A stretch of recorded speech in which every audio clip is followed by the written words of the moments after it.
Good evening and welcome to the February 22nd edition of Black Authors Matter TV.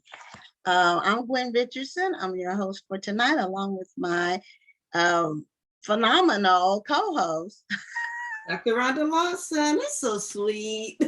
yeah, phenomenal. So we have an outstanding lineup once again this week, and I have several announcements to make at the top of the show.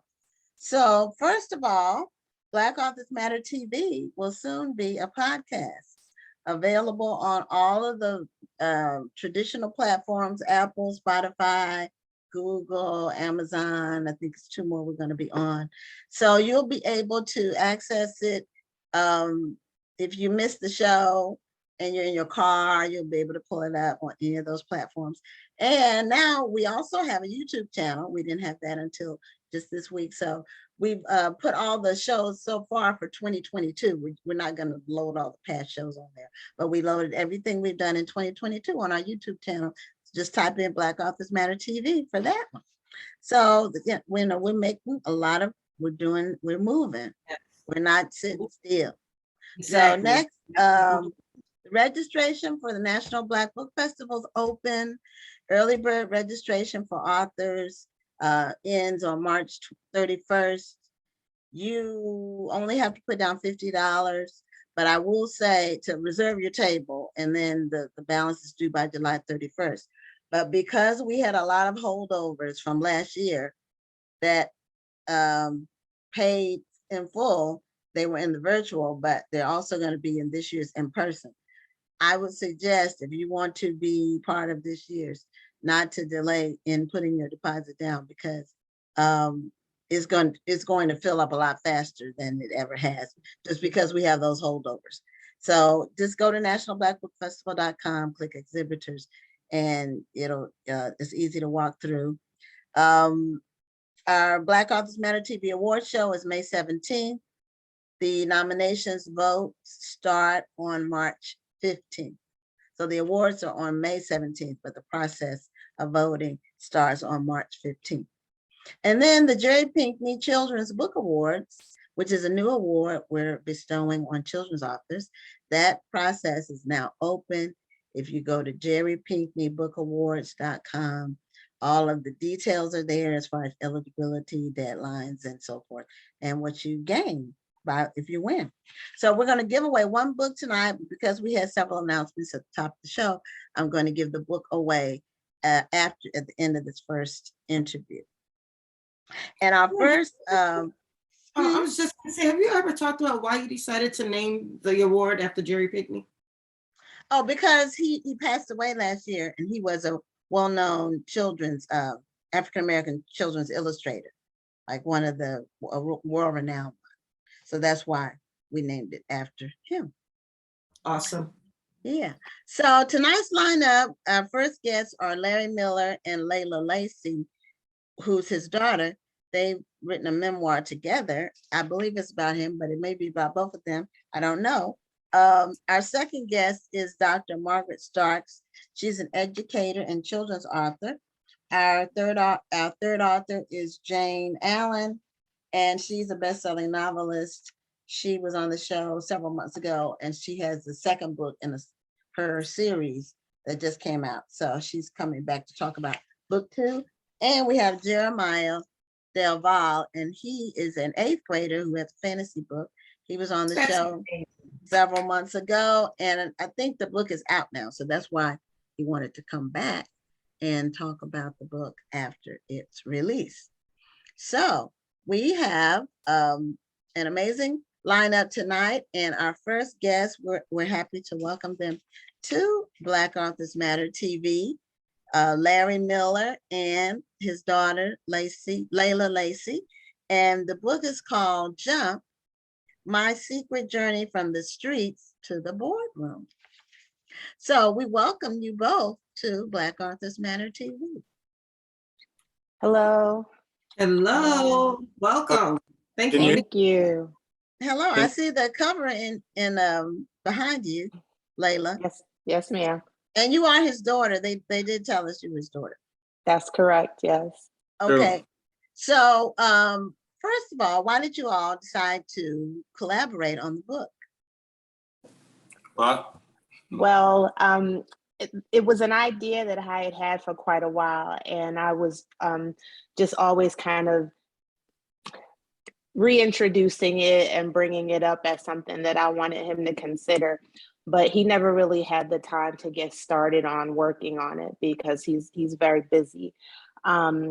So I just pushed and pushed, and one day he said, "You know what? I'm ready to do it. How about me and you just start doing it?"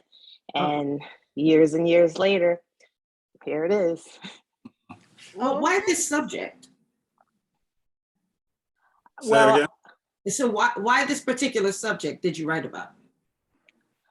My father's story always fascinated me, and I just really wanted to share it. I thought that other people could benefit from hearing the things that he had been through and been able to accomplish, and the way he had turned his life around. I just thought could be very inspirational to others. Absolutely. Okay, now why is it called A Secret Journey? Why is it the journey a secret? Well, because for more than 40 years, I kept secret the fact that I had this criminal past. And as building my corporate career and, working around a lot of influential and famous people and building this career in business, I was concerned that if this story came out, if this background of my criminal history came out, that it would negatively affect everything that I had built up to that point. So I kept it a secret for 40 years. And people that were really close to me, people that I worked with every day, had no clue about the fact that I had this criminal background. Okay. Wow. And I've seen people who feel like they have to hide it, one, because they don't want to be judged, or they don't feel like they can get certain job opportunities. So they try to hide it. Did it ever, can you talk a bit about your journey? You're hiding this, but has there ever been a time where you just had to kind of come clean, so to speak, or reveal your secret? So when I was about to graduate from Temple University with a bachelor's degree in accounting, I was interviewing with a number of accounting firms at the time. And there was one that I was kind of really interested in, and went through the whole process, got to the end where I was meeting with the hiring manager. And all day long, I was thinking, like, should I share my background with these folks? Should I really tell them, or should I just keep quiet and kind of go along? Because I knew it was going well. I knew, I could tell that they were feeling me and I was feeling them. But I got to this last person and I decided that I was gonna come clean. And I did. And I kind of started to tell him about my past and, how I went through this program and got my degree. And as I was talking to him, I could see his face changing. And I could see that it wasn't, the response wasn't what I was hoping for. And so I got to the end, and he said, "Hey, that's an amazing story. I'm sure you're going to do fine." And he reached in his pocket and pulled out an envelope, and he said, "I had an offer letter here all ready to give you, but I can't give it to you now." He said, "I can't take that chance." And he said, "I'm sure you'll do fine, but I can't hire you." And from that point, I decided that I was not going to share the information. If it came out, or if somebody asked, I wasn't going to be dishonest, but I wasn't going to volunteer the information. And when my first job out of college, the question was, have you been convicted of a crime in the last 5 years? Well, the answer was no, because it had been longer than 5 years. So I was able to answer that question, no. And then from that point on, whenever I did have to fill out an application, it had a time limit on it. And in most cases, I didn't have to fill out an application anymore. I kind of went through, resume and through that process, through process with Headhunter or whatever. But yeah, so that was kind of what gave birth to the secret, really. I mean, that was really what made me decide that I was going to keep this quiet and hide from it. And for years, it was really tough. I mean, I went through having nightmares and migraines and all of that, that were just, number one, holding all this inside, and number two, being anxious and nervous and afraid that it might come out somehow. And so, you know, all that was really eating me up inside. So, you know, one of the benefits for me of this book has been to be able to let that go and to kind of feel it's been freeing for me, because I don't have to worry now about, well, is somebody going to find out this, or is somebody going to find out that? So that's been one of the benefits for me personally in this book, is the fact that it's allowed me to let that go and not have to carry it around. And this question is really for the both of you. Were you nervous that once you told this story, and I'm sure there were a lot of people who may have supported the book because they knew it was about you, and they may have been very surprised when they saw many of the things in it. Were either of you worried that writing this book and telling this story would maybe affect the way some people saw you?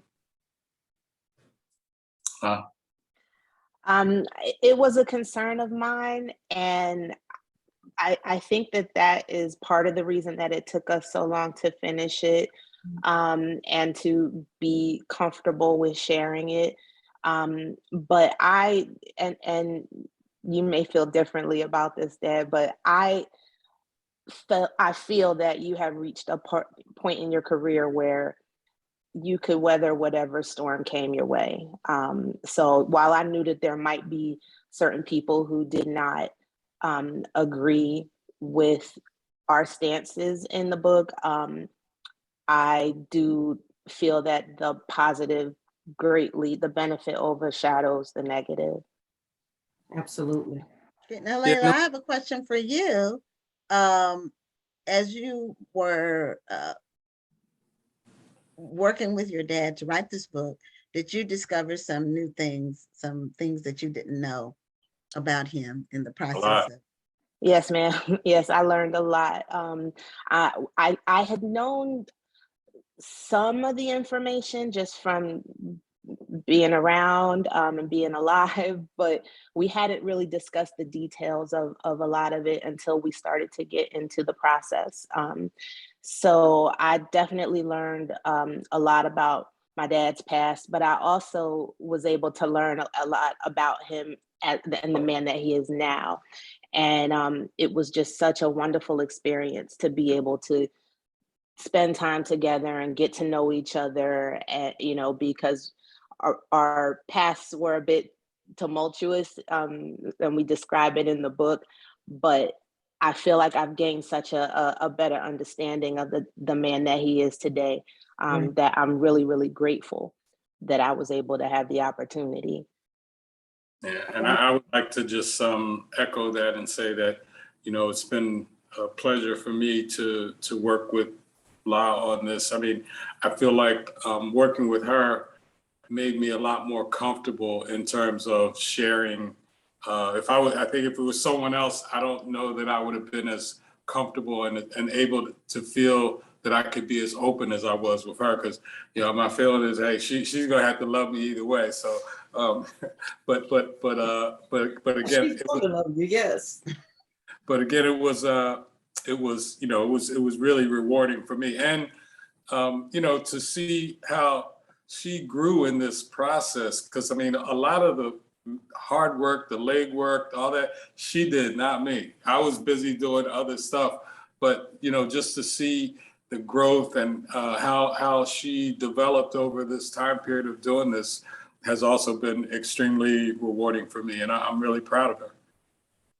Beautiful. Yeah. Well, your story should definitely be an inspiration. Most people who are successful have had some sort of error in their youth, which is normal, but a lot of times people aren't comfortable sharing it. But to make mistakes is to grow. That's the only way we can grow. And hopefully, the mistakes aren't life-altering, or even if they are life-altering, then it's not for a lifetime. You know, Right. some things can be life altering, but they don't have to affect you And then forever. sometimes it may be a life altering event, but it can alter you for the better. And it seems that you served your time, and that time affected you for the better. So many other people have gone through the system, and it's really changed their lives for the worse. What was it that kept you positive, that kept you looking forward?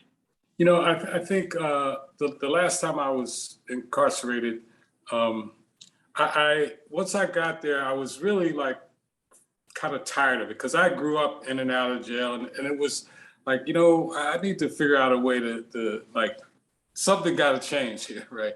And fortunately for me, there was a program that was in place at the prison that I was at the time. It's a prison place called Graterford State Penitentiary in Pennsylvania. They had a program there, was an education and work release program where you could, you inside the jail, you could qualify by taking college classes and, you know, staying out of trouble, all those things. You could qualify to move into these trailers that were actually outside the jail walls. So you lived in those trailers, and then every day you could leave and go. I would leave every day and go to school, and just have to be back by a certain time in the evening. Had to be back by 8 o'clock every night. And it was through that program that I got my associate's degree, but it was really through that program that I started to really believe that I could change my life. And I think at the end of the day, that's really what it comes down to. I think people in that situation have to believe that they can change their life. And I think providing opportunities for people to take advantage of so that they can learn things, they can, you know, acquire skills or whatever that can help them to change their life. But at the end of the day, you know, a person has to believe it. One of the things that we talked about as far as a goal from this was to maybe change the perception that people have of formerly incarcerated people, so that people would be willing to give somebody an opportunity. But the other side of that is, if you're a person in that situation, you have to change the perception of yourself. Because before I could actually start to, you know, go down the right path and do the things that I should be doing, I had to believe that there was gonna be a benefit to that I was gonna really be able to, you know, accomplish something along that road. And it wasn't easy. There were times when I was a little shaky on the path, but then I would always, something would always happen that would kind of get me to say, you know what, I'm doing the right thing and I'm going to stay on this path. And but that program that, again, really put me on the right path, it doesn't exist anymore. And it was eliminated in the 90s. And so if I was there today, I couldn't do what I've done because the program that allowed me to make that change doesn't exist anymore. And that's one of the things that, you know, we want to try to push and talk about is there are states that do have programs and that are doing things to help rehabilitate people and help people to change their life. But then, you know, there are places like in Pennsylvania where it actually went away. And, you know, we were, Lana and I were on last week with Dr. Boyce Watkins, who's a good friend of mine. And I like this show. And Boyce said something that that really kind of stuck with me. He talked about his uncle who had been incarcerated, and he said, you know, the goal should be if somebody goes to jail that they come out a better person than they were when they went in. Because he said his uncle came out not a better person, and he struggled for the rest of his life. But the goal should be, you know, because the majority of people in jail are going to get out at some point. You know what I mean? At some point, they're going to get out, the majority. And so to me, it would make sense to try to have those people come back into society better people than they were when they went in.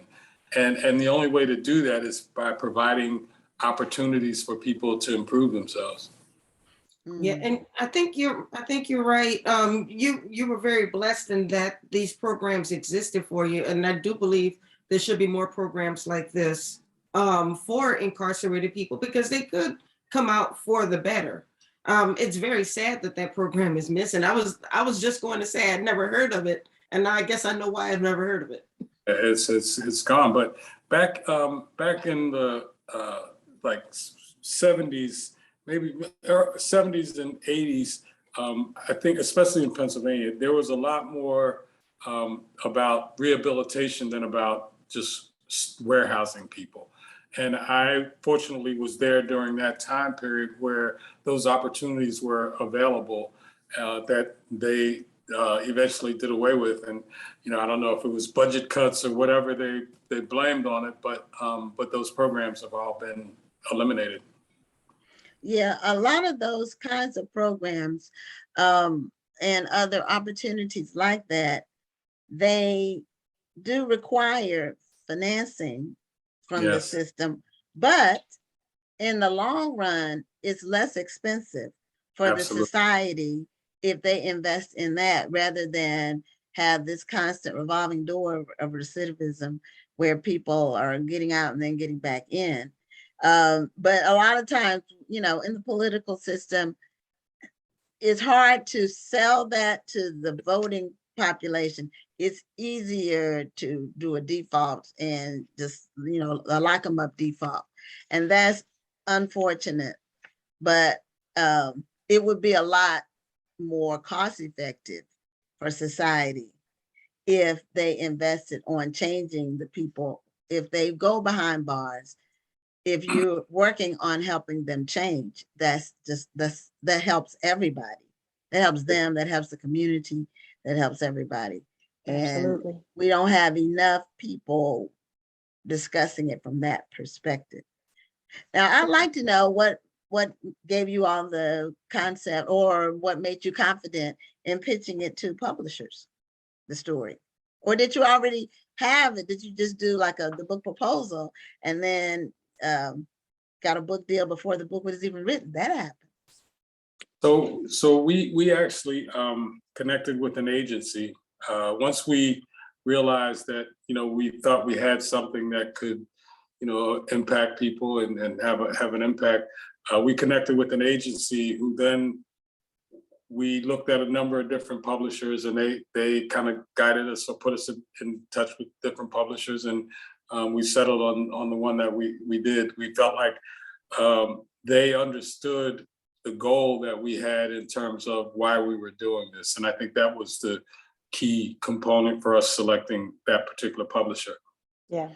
Oh, okay. Well, that's really good. So this is your first and only book, am I assuming? Or yes. Oh, it is. Okay. Well, congratulations on that. Be first and only. No. No, you're not gonna write another. It really sounds like there's a follow-up story that needs to come. I'm open to it. He may take some convincing, but I'm open to that concept. All right. Now, I did want to tell you, your story has resonated with a number of people, and there have been some comments. Norman Gordon says, share your story. It will deprive you of some things, but it will also allow others to achieve some things. You need it for the big accomplishment of doing your book. And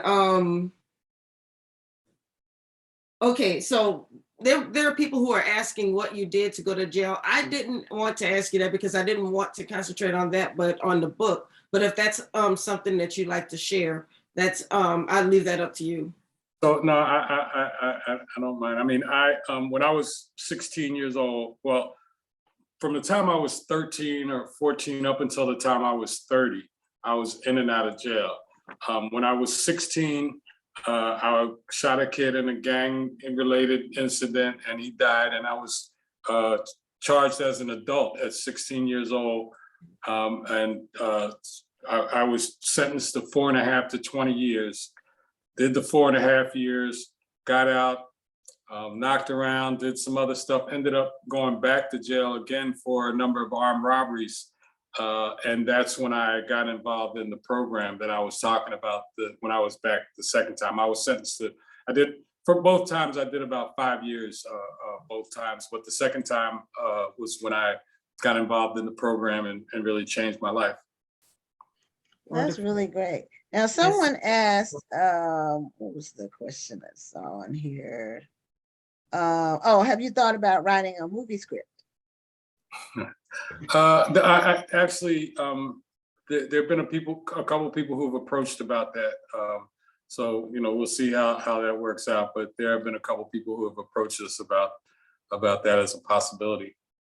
Well, that's great. I also have a question about, and you all may have pursued this, but to me, this seems like a perfect book that should be circulating within our prison system, or all of the whole criminal justice system should have the book so they can read and know that where they are is not where they have to. And that's why I was asking if there was going to be a follow-up, because I could really see you making some positive change within the prison system, because I think more people need to see that there is a success story, that you don't have to be what your circumstances are at that time, that you can actually rise above that. So I did want to know, were you working on doing that? Yeah, no, that again, that's another one of the goals. Laila, you want to talk about Philadelphia? Yes, we are currently having discussions with a number of organizations. One of them that you just mentioned, the Philadelphia Juvenile Justice Services Center, which is houses juveniles who have, and some young adults who have already been involved in the criminal justice system. So we're going to be working with them to just try to share this story as far as we can, to hopefully change some hearts and minds and show them that that doesn't have to be the end of their story just because it's where they are right now. Absolutely, absolutely. That's actually, it looks like that's going to be the first place where we actually will be giving books, providing books inside the institution for for the young people that are there. And then the goal is to spread it, expand it. And we're actually. Well, I wish you both the best, and I congratulate you on telling this much needed story. I know we only have a couple of minutes left, and I went ahead and I see Michelle Martin's been helping me out. She's been putting the link in the chat, and Thank you, Michelle. So nobody has any reason to say that they cannot find your book because it is 3 times in the chat now. Awesome. But Thank you. I did want to ask if there are other places where people can find it, and how can people reach out to you if they want to connect with you? We have an Instagram account. It's Jump the Book, @JumpTheBook. Also a Facebook page, Jump the Book. We are on Twitter, Jump the Book, and the website is www.jumpthebook.com. Okay, well, we just put the website in, and I just put your Instagram in as well. Thank Great. you. Thank you. And I have one final question, unless Rhonda has a final. No, you can okay. Since the book has just come out recently, so since the book has been out and you all have been, sharing it and promoting it, what's some of the surprising things that you may have been asked or encountered while you've been promoting this book? One of the things that was surprising, but we were in Philadelphia actually shooting, a piece for CNN. And we were on a corner in West Philadelphia, actually the corner where this incident took place. And we're standing there and a car pulls up, and it was actually a relative of the young man who was killed. And he stopped and got out and chatted with us. And I mean, that was like totally random. He just happened to be going by that particular point. I think he must have recognized me or recognized that we were out there, and he stopped. And wow. I thought that was really, but at the end, we shook hands and hugged, and it was a pretty interesting experience. But it was a totally surprising experience at the time. Very surreal. Wow, that must have been surreal for you both to be able to come face to face like that. Yeah. And we've been fortunate. We have met with his name is Edward White. We've met with his family a couple times. We've had great interaction with them, and we are also in the process of working with them to create a way to memorialize him into the future. We're looking at a scholarship fund or something along those lines where, you know, we can actually make sure he lives on. But it's been, they're an incredible family. They've been forgiving. I mean, it's amazing to me. Like I've said a couple times, if nothing else comes out of this book, the fact that that his family was willing to forgive me is more than I could ever have asked for.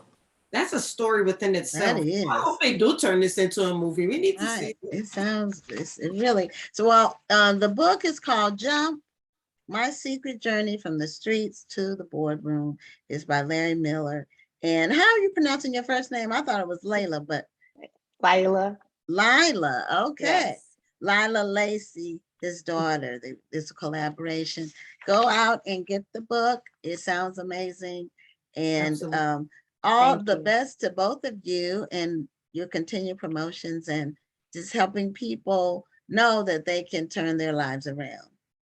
Well, thank you for having us and giving us an opportunity to Yes.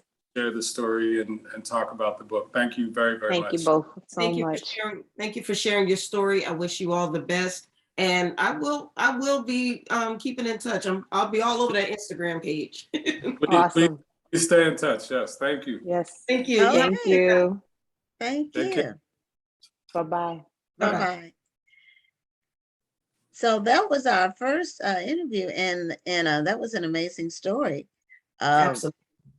I didn't know all the details, but you know, I don't generally, we just kind of get a skeleton of what the books are about when they submit their information. So we don't really, you know, we don't know the details, which is good because in a way we're bringing them out as uninformed people, whereas the audience is also learning at the same time. We're learning together. Somebody asked if we have read the book. It's very hard because we interview 4 people every week.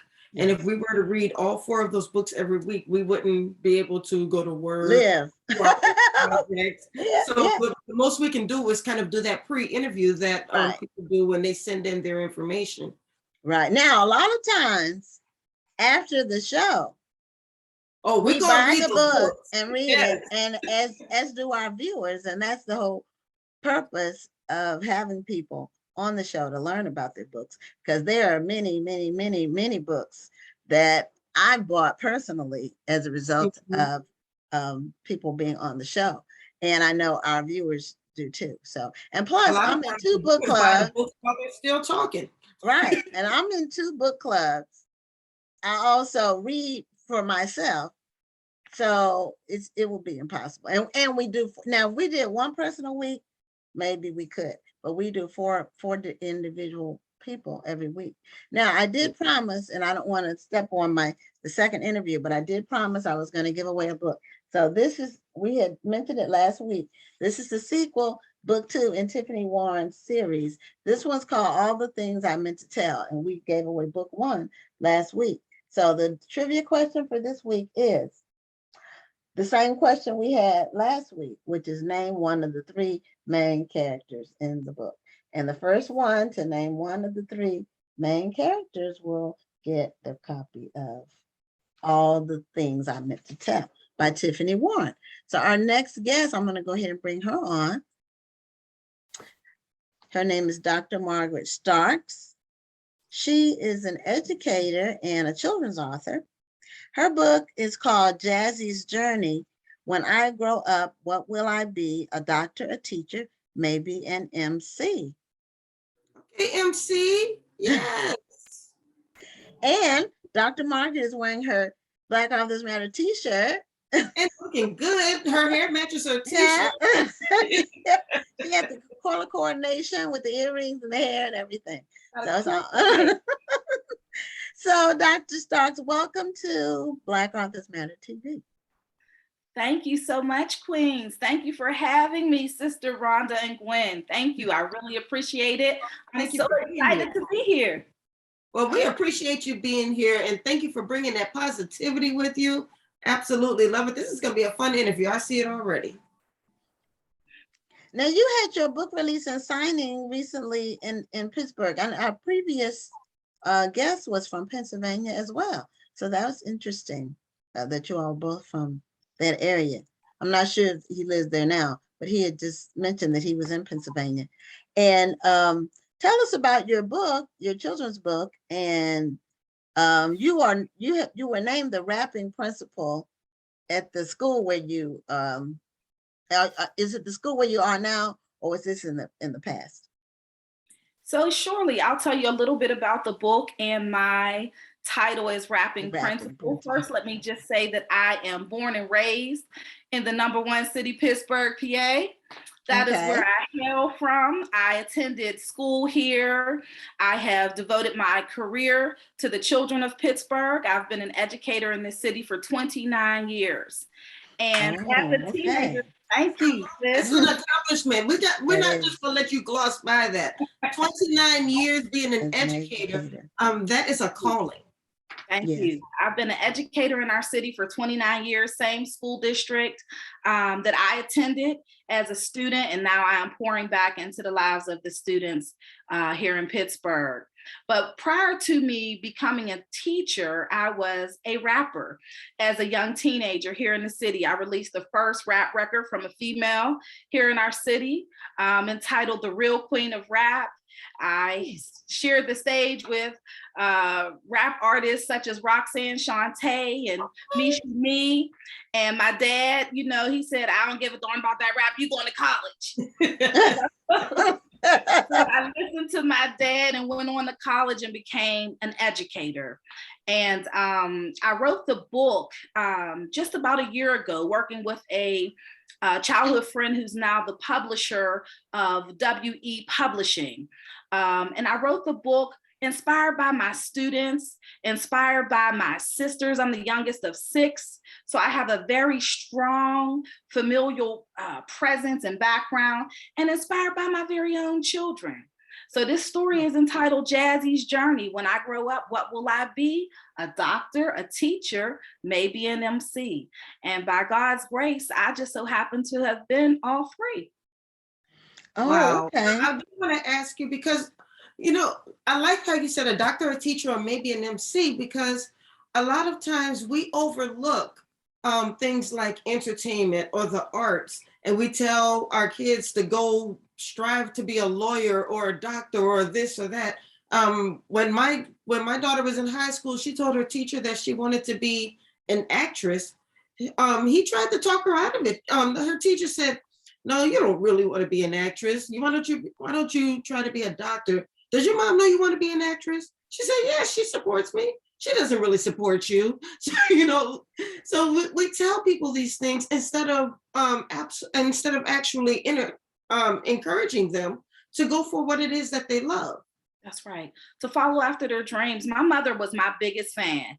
I would be 14 and 15 years old rapping at local venues, and she was there in the first row cheering me on as my greatest support and cheerleader. I went to a school for the arts here in Pittsburgh. All 3 of my children are artists and attended the same school.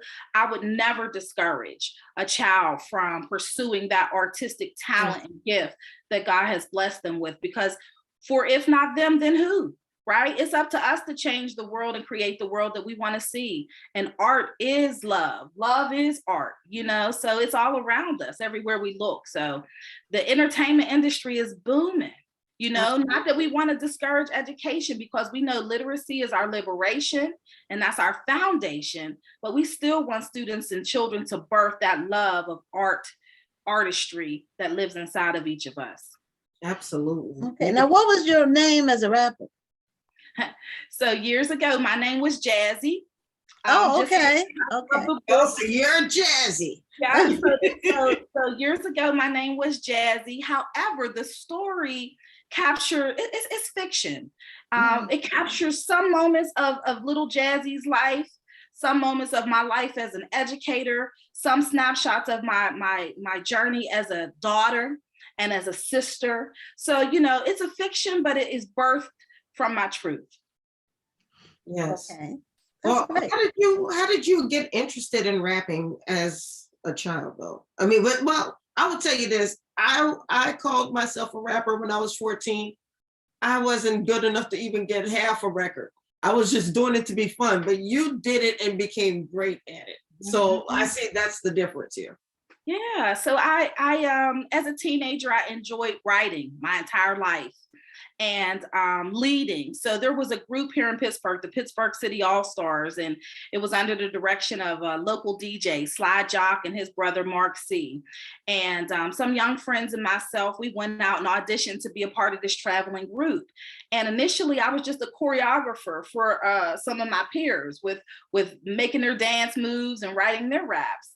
And one day, I gave a hand at it myself, and they were like, you should be doing this. And from that moment on, I was about 14, 15, 16 years old. I was rapping all over the city, doing teen pregnancy prevention, drug prevention, school promotions. And I did a little battle rapping here and there to earn me the title as Pittsburgh's Queen of Rap. But as I became an educator, I tried to find creative ways to reach my students, culturally responsive ways of reaching the students today.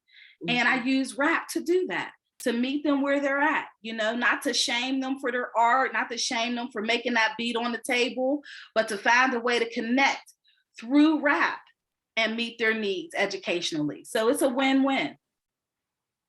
Okay. I'm just picturing you walking up to a student and you just start spitting some bars.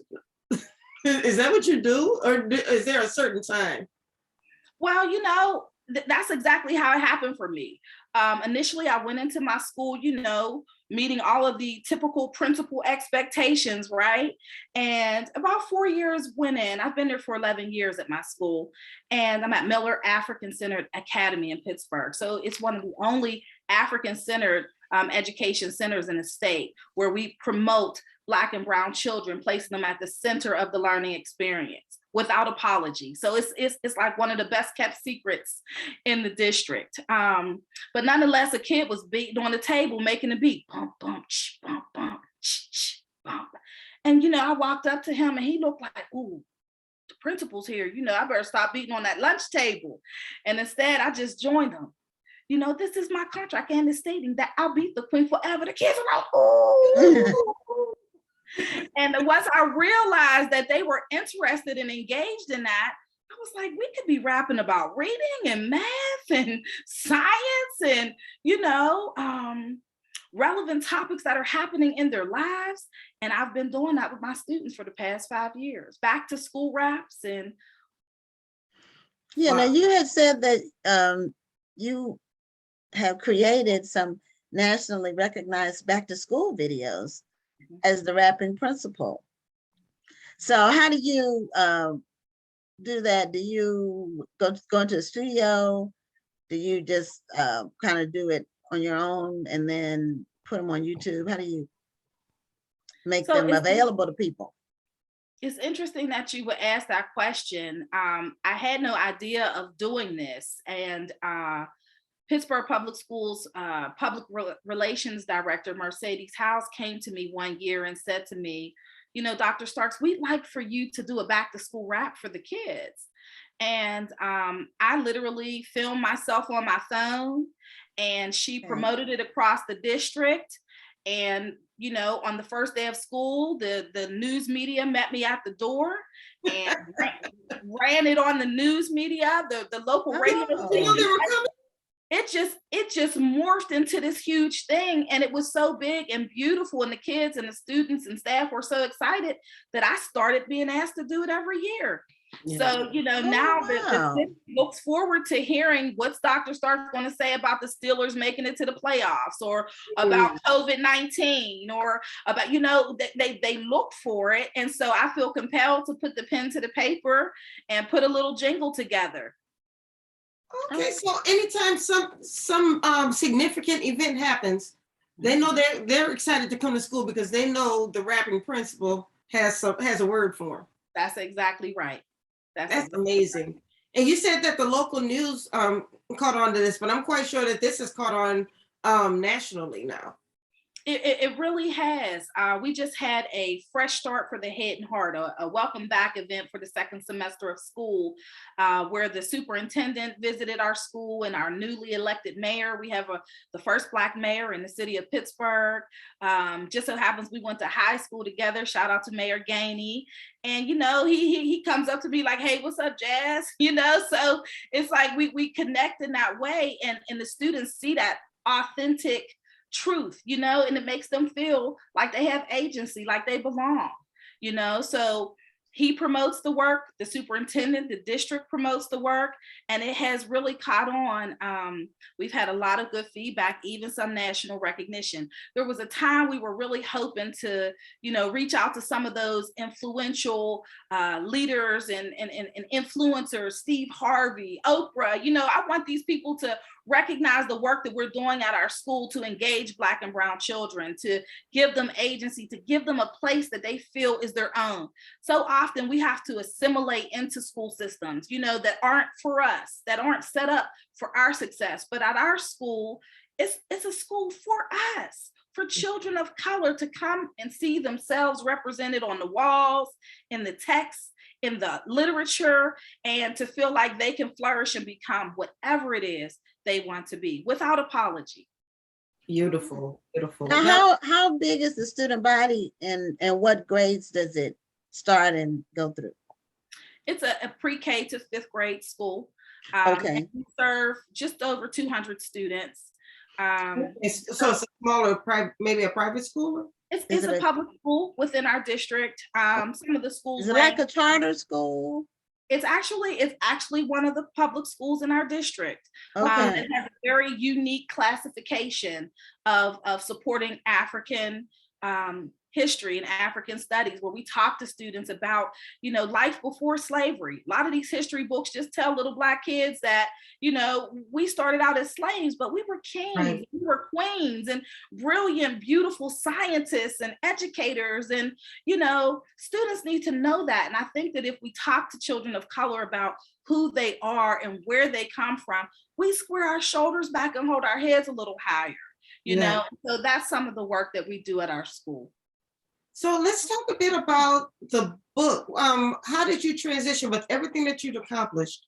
What made you decide to do the book? So I wanted to be an example for my students. And, you know, I always talk to them about reading more.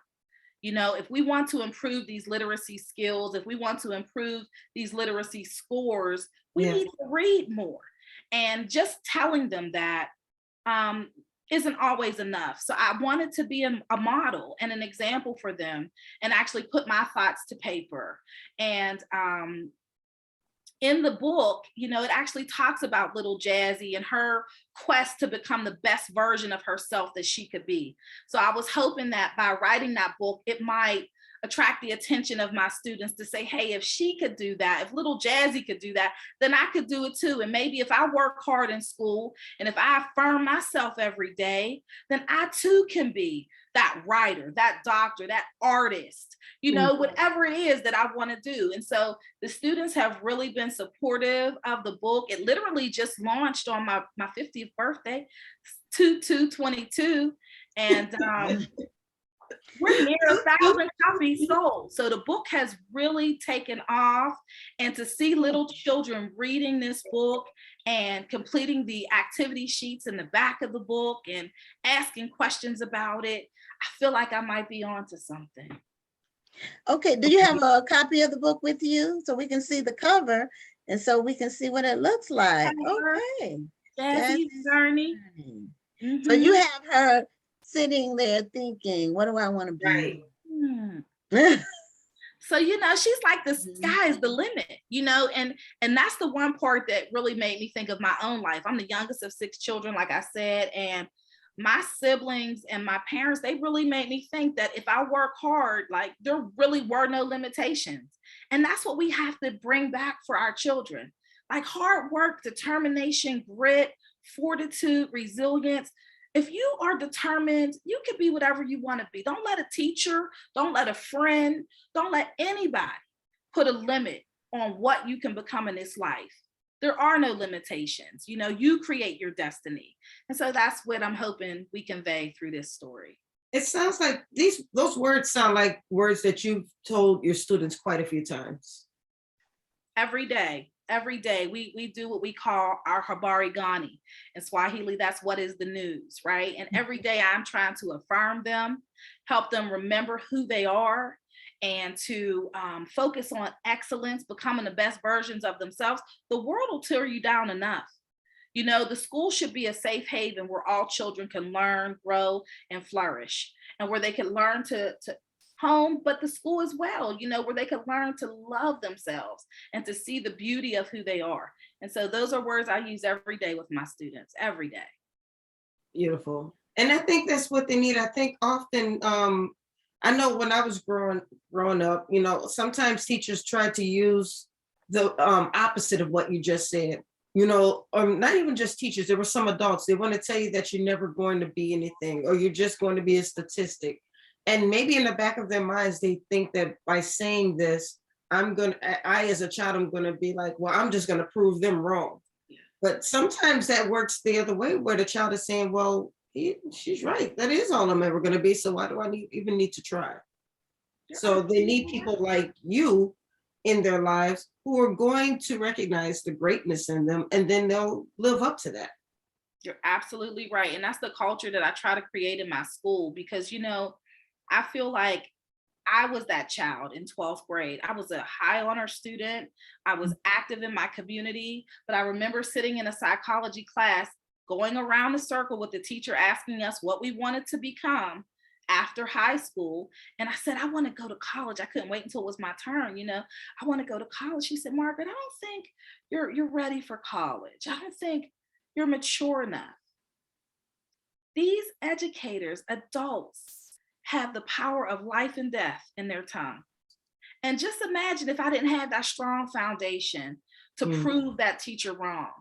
You know, not only did I go to college, I went on to get my bachelor's, my master's, and my doctorate, and I ran back to that high school to show this teacher exactly what this product had become. And she was no longer with us. She had passed on. She had passed on, but I will never forget that. And so I'm very intentional about the words that I use when I speak to students, because I think that if we use that reverse psychology on them by telling them what they're not going to be, then sometimes they live up to that. So right. I'd rather pour life into them, speak life into them. The world will tear them down enough. When they walk through my doors, I want to be able to pour into them to affirm who they really know they should be. Beautiful. Well, Janice Kearney, one of our viewers, says that she wishes that you were a teacher at her grandchildren's school. And well, you have a helper over here, Melissa Starks Counsel. She said that Jazzy's Journey book orders for your friends, $12.95 and $5 for address. Oh my goodness, she broke it all down here. So y'all are gonna have to go to this comment and read all of that information, because that was a lot. Thank you, sister. That's my big sister, Melissa, everybody. It's good to have you. Okay. Love it. That's wonderful. And you are correct. A lot of people don't realize, maybe they may or may not realize, I'll put it like that. Negative reinforcement generally gives a negative outcome. There are exceptions, of course, but those are people who are self-motivated, or like in your case, you had the parents who were in your corner giving you encouragement. Positive reinforcement creates positive outcomes most of the time. You know, it's like the power of life and death is in the tongue. And I feel like our youth today are not getting enough positive reinforcement. They're being told too much negative about themselves, about their prospects, you know, in life. That's not going to, a few people can break through that, but most people internalize that. And people need to, especially educators, but even our culture tends to be negative. And I wish it wasn't. And kudos to you and other educators like you who make positive examples for children to look up to. I was fortunate. I had parents who were 100 when it came to education, and I had outstanding teachers. I probably only had one or two bad teachers my whole one through, because we didn't have kindergarten in my community, where I lived, rural community, but I had excellent teachers from 1 to 12. I just outstanding. Most of them were Black, and but the white ones were good too. They, I didn't have any. But now when I got to college, that was a whole different thing, because I went to a PWI. I had a lot of negative. It was all like almost all of it was negative. I had to break through on that, and I had the foundation. But I was already an adult, over 18. Children are sponges, and they are sensitive, and they take in what you pour into them, be it negative or positive. If it's positive, they can fly. So kudos again to you. You have we only have a few minutes left. I wanted to find out before we close up, what are your plans for the book? It's out now. The orders are available. What do you want to see? Where do you want to see this book go? I'd like to see this book reach the hands of every child. I really would. I feel that this is something that I've now been called to do. This is work that is necessary to affirm our children, to remind them that they are assets and not deficits. And they can see that in this text. And so this is going to be the first book in a 3-book series. It may even be more than that, but at this point, I see 3 books in my mind. And so it's just a matter now of spending some time sitting in this work and not rushing too soon to write the second book, but to really massage Jazzy's journey when I grow up and promote it and help to remind students that they can be whatever they want to be. So I would love to travel, to share the book, to see it in every child's hands. I really believe that we are onto something good with this work. Wonderful. Okay. Well, how can people connect with you? So I'm on social media, Margaret Starks, the rapping principal. I believe my daughter is placing some things in the chat on how you can reach me. You can take a look at my website, therappingprincipal.com. Which we put in the chat a couple of times, actually. So they say they can't find you. Okay, absolutely, yes. I'm on social media. I'm on Facebook, Instagram. The book can be purchased through me, but it can also be found on Amazon, barnesandnoble.com. So we're really just hoping to promote some positivity and remind our children of just how amazing they are. And shout out to all the parents. I don't want to make this solely about educators, because you are your child's first teacher. Right. And that foundation that is so important to be established, it begins with you. That's the foundation that can't be shaken by the world. So shout out to everyone who's poured into the life of a child, whether you've given birth to them or you've just poured into their life in a positive way. You are making a difference for our children. So thank you to all who are watching tonight. Beautiful. That's a great way to end the interview. Those were beautiful words. I would tell you, a number of people have been just giving you a lot of kudos on this book. And just as one of our other viewers, Mary Evans, a longtime supporter of the show, said, if you have been touched by this book, make sure that you leave her a review. Reviews help to sell books. And in order for Dr. Starks to get where she wants to get with this book, we've got to support it. So if you've read the book, make sure you drop a review. It costs nothing to leave a review and to just push her a little bit further up. So let's make sure we're doing that for this author right here, this young lady who just released the book on her birthday. Thank you all so much for having me, giving me voice to share this work. I really do appreciate you both very much. Okay, one final question that someone had. Curtis Kojo Morrow wanted to know if the book was self-published. Oh, absolutely. Yes, it is. Okay. All right. We try to get our guest questions answered on air with the guest. So our Absolutely. viewers' questions, I meant to say. Right. So Absolutely. I work closely with Erica Pullen of We Publishing. If you want to look her up, we are childhood friends. She's done some great work. She is the person who is really responsible for helping these thoughts come from my head to the page. Okay. So I'm forever grateful to her. Okay, wonderful. Well, continued success in what you're doing, and keep rapping and as the rapping principal. And we really appreciate you being a guest on Black Authors Matter TV. Thank you, Queens. I appreciate you having me. Be well. Okay, same to Thank you so much. Have a wonderful evening. You too.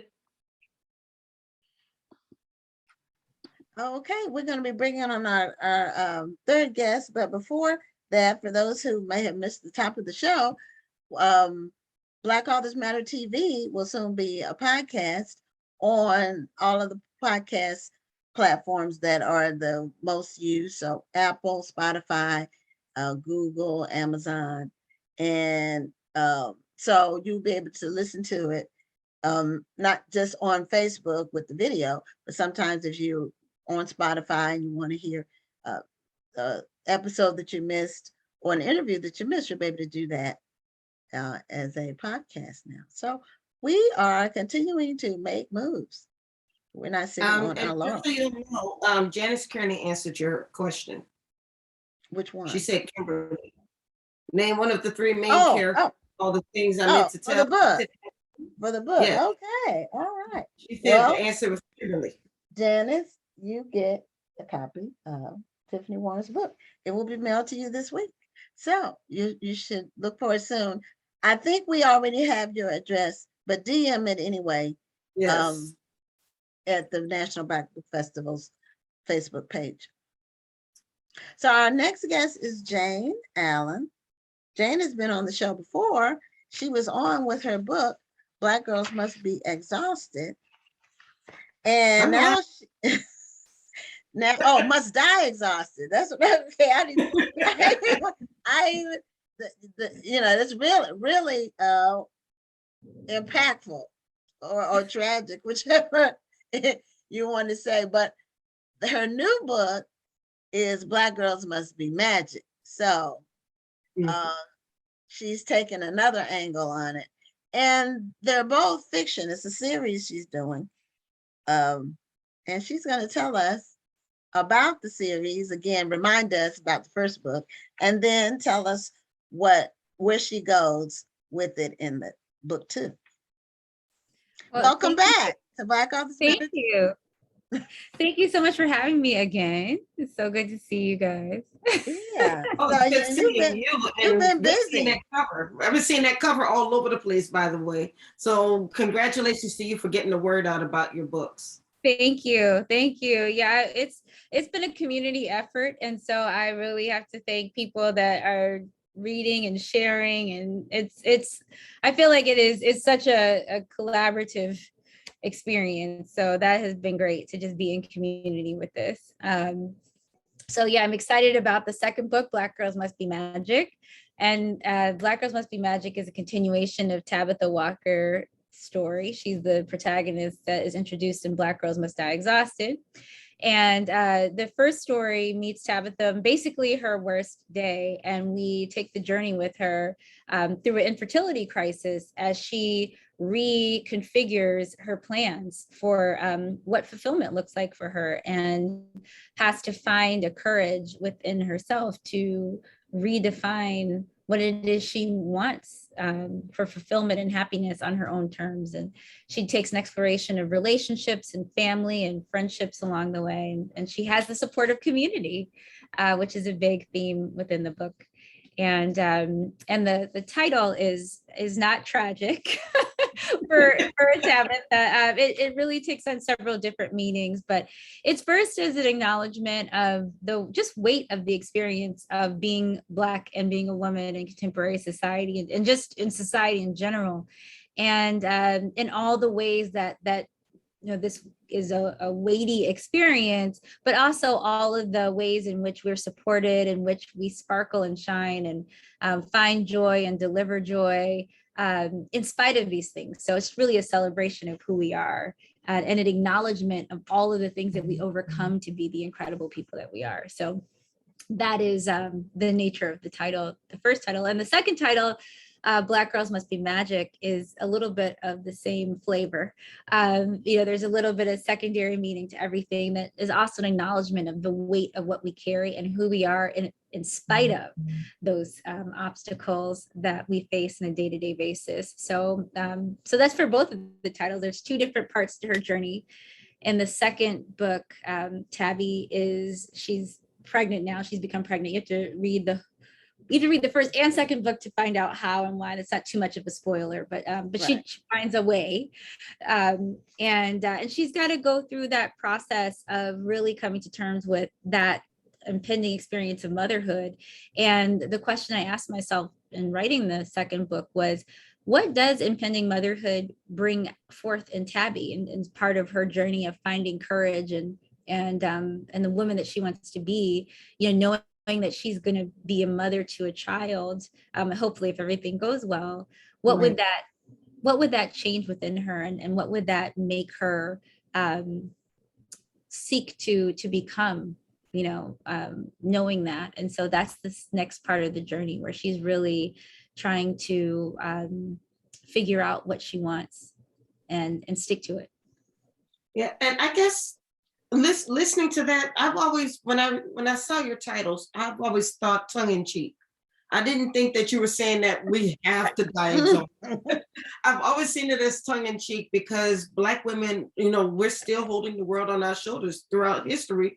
We've always done that. And now it's even more so because not only are we still trying to be great mothers, great wives, great everything, great friends, but we're also trying to be great career women. We're trying to be great activists. And, we're doing so much that when I read your title, that's why I think of it as tongue in cheek. It's almost like we feel like we have to do it. It's a badge of honor to have to juggle all the time. Right. Yeah. No, if you put if you interchange it with, mothers must die. It's a little bit tongue in cheek. It's meant to be that acknowledgement of carrying the weight of all of these things. And it ultimately, I call it cultural alchemy, which is what I feel like we've done in a Black culture, is we've taken words and we've decided on different meanings of those words, and we've taken what would be otherwise negative or has been projected upon us negatively and changed it into the best thing possible, where everybody wants to be called that or wants to be that. And so this story is meant to be a little bit of cultural alchemy, in a sense of bringing this secondary meaning into the word of what exhausted could be in a positive way. And I think when I went about writing this book, in the first book, I came up with that title. Exhausted was the word I heard echoed from so many women, so many Black women in particular. I'm exhausted, this is exhausting. And so I thought, you know what, I'm going to write something, I'm going to create something that I hope will be a journey of hope and positivity and just rejuvenation. And by the end of that book, I want the word exhausted to mean something totally different. And I want it to be a reminder to thrive, the reminder to seek fulfillment, not just survive, but to thrive. I love that. Don't just survive, thrive. Because I think right now we're just living. We're not we're not living. We're not enjoying life. We're just alive. We're just making it. Yeah, just making it day by day. It's like, no, you got to take life and grab it and take what you want out of it. I've noticed that in recent years, the term Black girls or Black women is being more commonly used in a positive way. Because for a while, people didn't want you to mention race, or they thought that if you did, that you were being militant or something negatively, you were putting out negative energy. But now it's more, people are embracing it more, like Black girl magic and just phrases and I even noticed because our company sells wall calendars, And every year, every calendar season, there are different ones. Some are repeat and some are new. And there were quite a few in this last 2 cycles with Black women prominently featured. And the whole calendar wasn't only about Black women. So we are now more and more becoming the face of women in general. Not totally, but we used to never be the face of women, but now more and more that's happening. Have you noticed that as well? I have, and I thought, and that was really a thought that was in my mind with these novels, because I know it says Black girls must die exhausted, but I didn't intend for my books to only be read by Black people or Black women. I felt like I could put Black girls on the cover and it still would be relatable and representative for women and for human beings. Like, to me, this is a human story. The perspective happens to be through a Black woman, but and Tabitha Walker in particular, but it is a human story. And I feel like everybody should be able to come to this and acknowledge the humanity of Black womanhood and find a lesson in there and find a relatable journey. So that to me, I see it more and I'm seeing it more. And I wanted that to be part of what these books represented. For me, I was very aware of that yes, that it does say Black girls on the cover, but I want it to be something that is representative of women and people. It's a human story. And I think we're, as artists, especially Black artists, one of the journeys has been a constant assertion of Black humanity, of people that are characterized or considered Black, living the experience of Blackness, and to have to assert that humanity. And that's part of our art. And so, that's just part of the conversation that, but I hope that, one day comes where that's not something that has to be discussed. That is just like, of course, It's funny because I feel like sometimes we're the only race who people feel like everything that we do is exclusive to us. When we read a book about Asians, it's a cultural experience. We're reading a book about Asians. If we're reading a book about Hispanic people or or Latino people, it's a cultural thing. But when it comes to us, like, okay, well, that says Black girls on the cover, maybe that's not for us, and I feel like sometimes I don't want to say that we're doing it to ourselves, but I don't know, maybe it's that culture thing where people just feel like, okay, well, that's a Black girl thing. We're going to let them have their Black girl thing. I don't know. I mean, it'd be hard. I don't know if we're doing it to ourselves, because nobody would say, oh, don't pick up a book that says Black girls on it. Exactly. I think it's a societal indoctrination that needs to be defeated. So, I mean, I think that the thing for me, I don't think that because a non-Black person reads a book called Black Girls Must Die Exhausted makes it any less authentic to the Black woman's appropriation. Yeah, it's already written. I wrote it,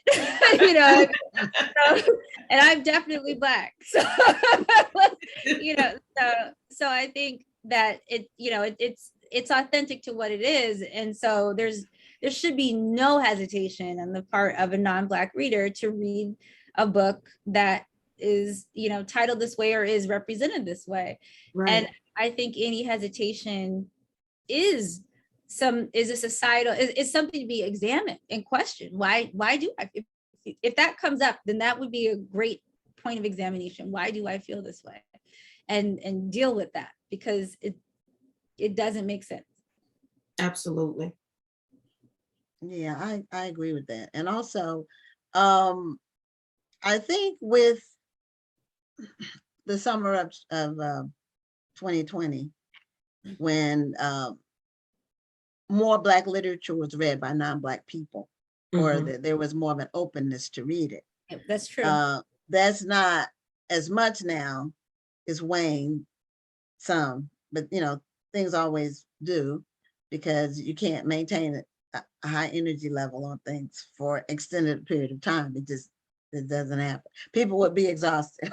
So to coin a phrase from your book, but people seem to be more open than they've been in the past to reading books by Black authors that are not necessarily historical, they're just contemporary, cultural, Yeah. just, something different, not reading about George Washington Carver or Martin Luther King. It's a lot of the information, while it is historically accurate and important, is also limiting in that if you only read about Martin Luther King and Rosa Parks, you really are missing out on just for one, 2 or 3 generations later, and how people are thinking and feeling. Yeah, and the different journeys, the different activism, the different types of activism that's happening now, the different types of decisions and trade-offs that people are making. And well, one thing I will say in the summer of 2020 is I spent a lot of that time talking to book clubs around the world from my home, because that's where we all were. But I did start to see the complexion of readers shift after that point, and people, and I had candid conversations with people asking, how did you come to this book? And just asking, since we're here talking. And I did have non-Black readers say, well, before George Floyd, I may have thought that something that said Black girls, on it, but Black girls must die exhausted, whatever, wasn't for me. But then I realized after this that there are things I need to see, that I'm not seeing the totality of life, and I need to see, I want to see. So I'm bringing myself to this place so that I am. And I, it makes me, social media is great. I don't know if it's a full-on representation, but what I am able to see is people tag me, different readers, different reviews, is that thankfully with this series, I am seeing a diversity of readership. I'm seeing, men reading it, all ethnicities, women of all ethnicities, and that's really encouraging. So I try to always share when I see this, so that even people in the community and readers, and especially Black women, I think it's important to be able to see the readers of different complexions holding this book, and saying, I learned something from this woman. I found value in this woman's experience. This taught me something. This was valuable. Sometimes I just think that affirmation from, even though it's a book and it's fiction, but the human affirmation saying that I'm reading this Black woman that's unapologetically, unequivocally Black, I found value in this on a human level, and that affirmation of humanity. So, I try to share that, and it's encouraging to see. So I do hope that it continues. Oh, I hope it continues as well, because our stories do need to be told. And I believe the more we tell our stories, the more we fight against that ugly stereotype. That's one of the reasons I'm wearing my t-shirt today. Cross out that angry piece of it, because we're not angry, but the more we tell our stories, the more we fight against that stereotype. You broke up a bit. Yeah. Well, I mean, oh, can you hear me? Yes. You broke up on what you said.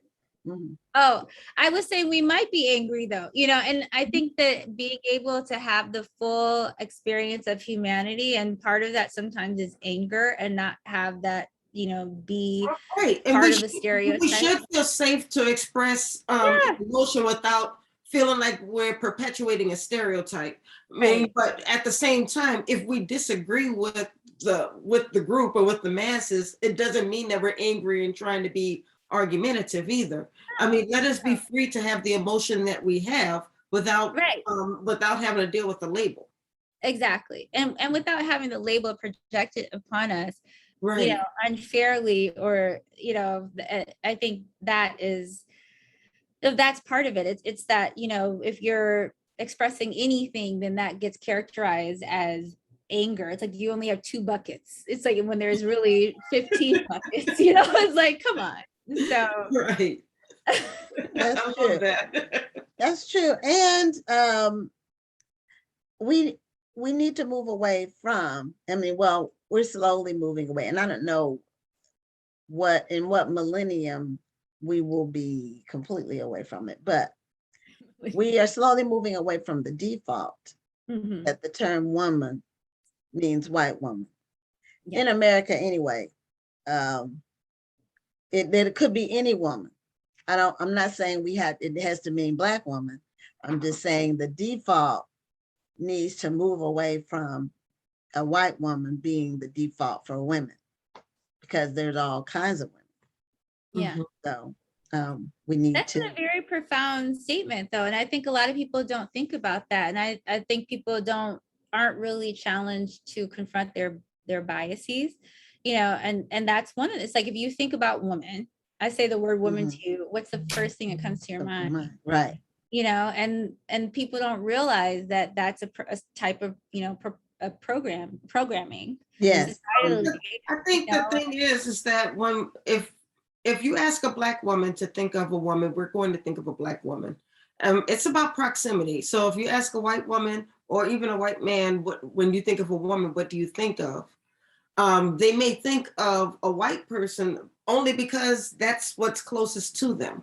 Mhm. But what we just have to realize is that shouldn't always be the default, or that's not the rule. That might be our reality, but it doesn't mean it's the world's reality. And I think we have to come face to face with that.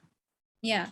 Well, I mean, I think it's also, it's exclusionary bias, Right. I think Yes. that's really what the issue is. It's maybe not your first thought, but it's just that including in your conception of something that, here it's this spectrum of people, and that becomes, and then if we can get to a place where that becomes a default thinking, that when you think about women, maybe a carousel of people goes through your mind, because you realize that woman doesn't come in this one shade or form or complexion or hair texture or whatever, that woman comes in all kinds of forms, and our minds expand to embrace the totality of the concept.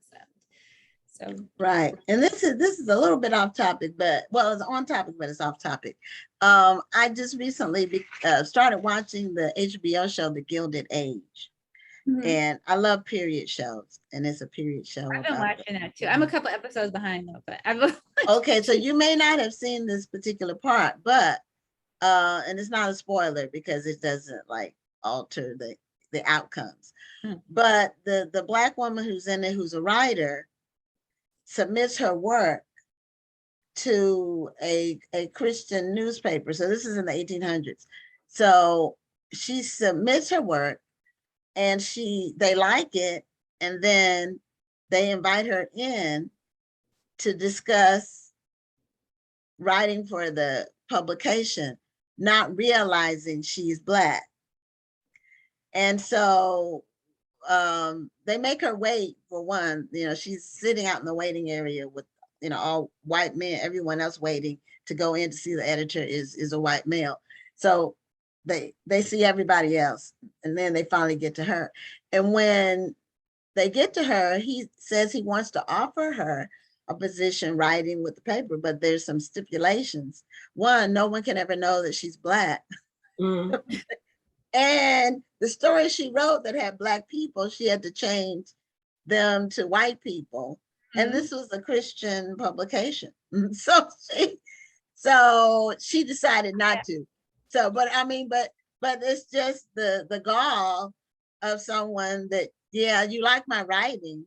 First, he asked her, does she actually write it? Because at first he wasn't sure if she actually had the talent. But then, and that's probably some form of that has probably happened to most Black people especially in professional situations where you may submit your resume and they don't know you're Black, and then once they find out you're Black, then everything's different then. So it's just one day, I don't know what millennium, and I speak in terms of millennium. You said I know, but I noticed that. What millennium? I'm like, okay. But someday I hope it's soon. Things are moving. We'll just have to see. But it's up to us to promote and perpetuate ourselves to the world so that they can learn about it from us. Well, I think you're right. When you were saying the importance of telling Black stories, and that was one of the things with Black Girls Must Be Magic and Black Girls Must Die Exhausted, with Tabby making the decision to wear her natural hair texture at not just at work, but on camera as a news reporter. And when you see, I've not seen a lot of that story being told, because I think a lot of times you may see representation of a Black person or character with the natural hair texture at work, but you don't hear but if that's the case, like if a Black woman with natural hair texture, she shows up at work like that, there had to have been some kind of journey for her to get to that place, because the societal programming is that's not the professional look, Right. That's not the default. That's definitely a story that still needs to be told, because there are Black women journalists who are going through that as we speak. And there are so many Black women who are on the news who wear their natural hair, who get these nasty emails or these nasty Facebook posts all about them and about how they're wearing their hair so unprofessionally on TV, and nobody wants to see that. One lady cut her hair short and a man asked her if she was a cancer patient. There's so much of that going on right now. So that's just another story that we've got to tell. We've got to make it normal. And I don't want to say normalize, because I think we wore that word out in 2020. Yeah. It needs to be the standard where it's not different or a conversation anymore. There's no need to have a conversation about it anymore. Well, I think we have to unpack that journey. So that's actually one of the parallel experiences for Tabby. I don't want to spoil it too much, but in Black Girls Must Be Magic, she goes through something similar to that and has to reassert her decision or not about wearing her natural hair on air in front of viewers, and whether and really internalizing that this could have an impact on her career, that just deciding to wear her natural hair texture as opposed to the wig that she's been wearing, or the straightened hair that she's worn in the past. And so, that journey, and showcasing and examining the courage that a person would have to muster to deal with things in the face of that, to me, its own hero's journey. And we should talk about that, and we should celebrate it. And we should, and we should encourage those people that are on that journey, and expose, that for what it is, so that so it's not just something that kind of goes unseen. It's like the unseen stories of the Black experience, but that's one of them. That's a real internal journey that a lot of people have to face. Absolutely. Well, we can't, unfortunately, even though as much as I'd love to keep having a conversation with you, I'll just have to hit you up on Instagram. And by the way, I just followed you. Okay, I'll follow you back if I'm not. Oh, thank you. But remind us, please, where we can find your books. We have posted the website in the chat, but talk a bit about where we can find your book, how people can connect with you, and so forth. Well, I'm so excited that my books can be found, I think, pretty much everywhere that books are sold. So check out your local bookstore, your library, Target, airport, which is a blessing, because as you know, the beginning of the story, it started out self-published, like a one-woman show. And so now the ability to have my book in Barnes and Noble, it's everywhere. So I'm so excited. It's a real thing. It is a beautiful thing. My website's jayneallen.com, JayneAllen.com. I have a newsletter, and then I'm at Jayne Allen Writes on Instagram. So if you're there, tag me, say hello, take a picture with the book, all of it. I'm here for it. Well, it's a beautiful book to take a picture with. I mean, there are beautiful colors on it. Thank you. And show us the new book. This is the new book. Okay, it's beautiful purple. Beautiful color. Now, we got 1 minute left. When is your book 3 is going to be out in the winter of 2023? So that basically means the end of this year, like December, January, in there. February. Okay, February.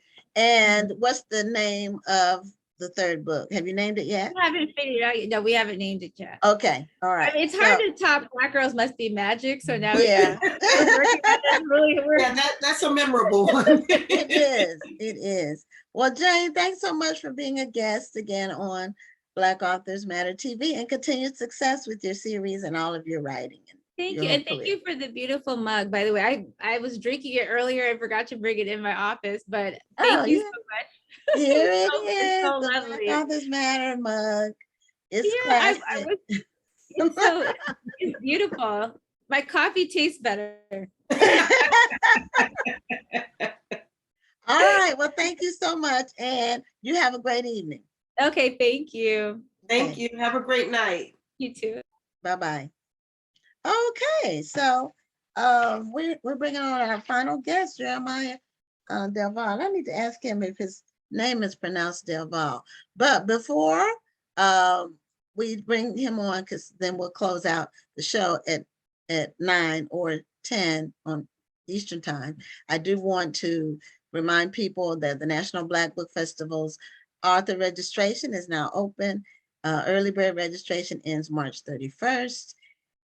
We do expect to reach capacity on our space probably by June, because we have carryovers from last year. So it is in person this year in Houston, and it will be some hybrid parts of it. We'll have some live streaming, but most of it will not be live streamed. So you'll want to be, we want people to be there and have the energy. People are excited. I've been getting emails for months from people who want to be there. So we're excited, and we'll be taking some precautions, only because who knows where we'll be, but we'll make sure everything is sanitized and all of that. So Geremiah, thank you so much for being a guest again. And you're looking sharp with your suit on and everything. You're looking good. Thank you. Thank you. I know I was in apparel, the Black Authors Matter apparel. Right.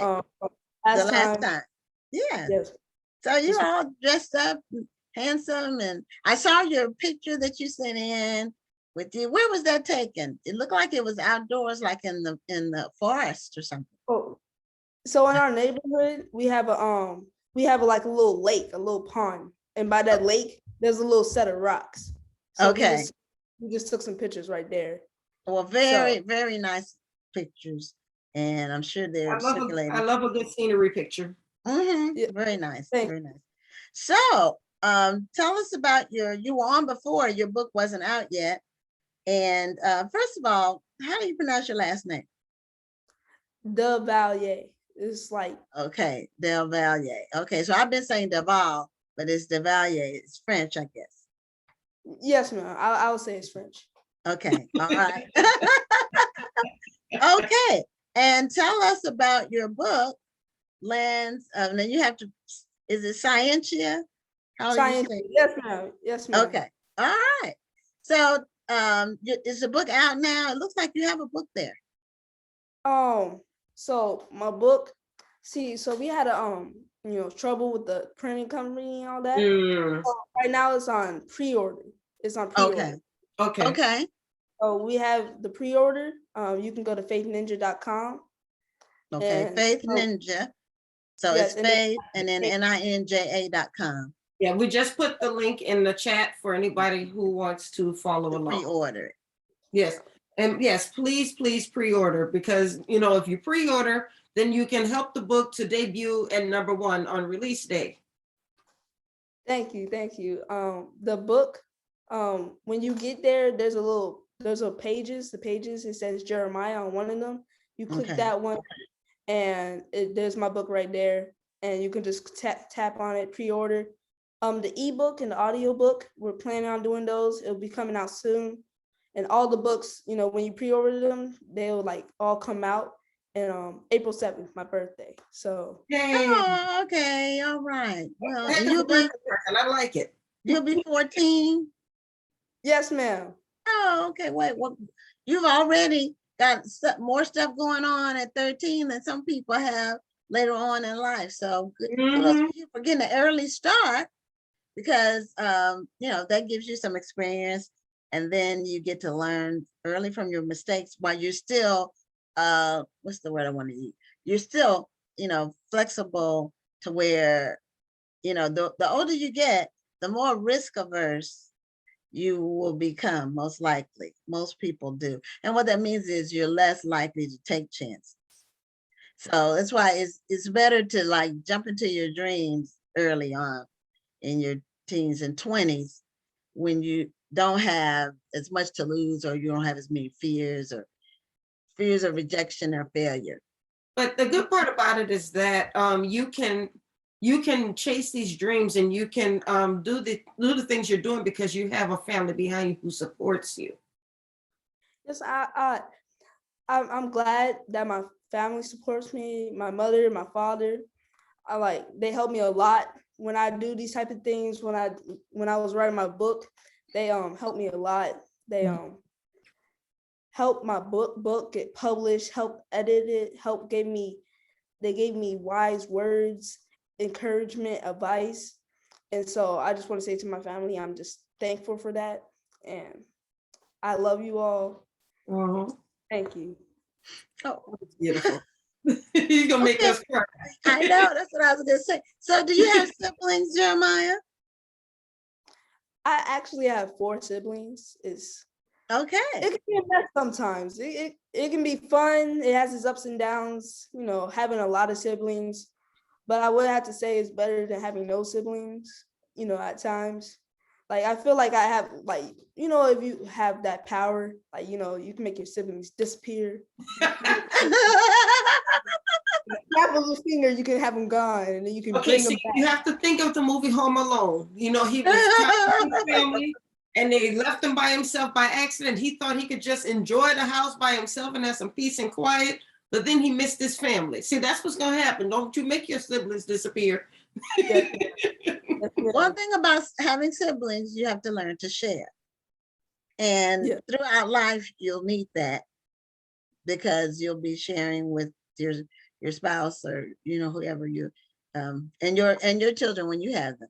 But children who are like, my daughter's an only child, and she's my only child. She has older siblings that my husband from a previous marriage, but they're old enough to be really her parents in a way, almost. So she always says she wishes she had siblings. So when you're only child, you're born siblings. When you have a lot of siblings, you say, well, maybe not as much.